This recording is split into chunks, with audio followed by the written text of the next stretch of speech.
Last class, you have learnt puberty, adolescence, changes happening in male and female at puberty stage.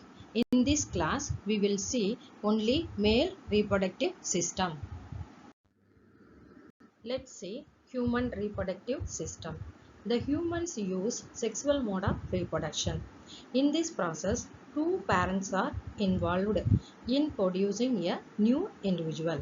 Offsprings are produced by the fusion of gametes, that means sex cells, from each parent. Because of this, newly formed individuals will be different from parents, that is both genetically and morphologically. In human beings, both males and females have different reproductive system. So it is termed as sexual dimorphism. Males have testes and females have a pair of ovaries. Now we will see the structure of male reproductive system. The human male reproductive system consists of a pair of testes, accessory ducts, glands and external genitalia. First one is testes. These are oval-shaped organs which lie outside the abdominal cavity. Testes are called as primary gonads. Testes perform dual functions. One is produce sperms and the next one is secretes sex hormones called testosterone. Remember this one, sperms production in male throughout his life from puberty onwards. The testes are enclosed within small pouch called scrotum located outside the abdominal cavity because the sperm formation needs a lower temperature than the normal body temperature being outside the abdominal cavity. The temperature of scrotum is about 3 degrees Celsius lower than the temperature inside the body. Let's see the accessory ducts.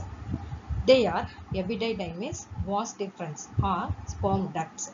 First one is epididymis. It is a coiled tube.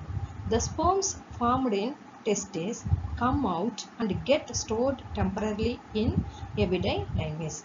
From here, the sperms are carried by a long tube called vas deferens, which joins with another tube called urethra, coming from the bladder. Let's see accessory glands. Males have three accessory glands. They are seminal vesicles, prostate gland, and bulbourethral glands. In this, paired accessory glands are seminal vesicles and bulbourethral glands. On the whole, these glands produce fluids essential for the motility, nourishment, and protection of sperm.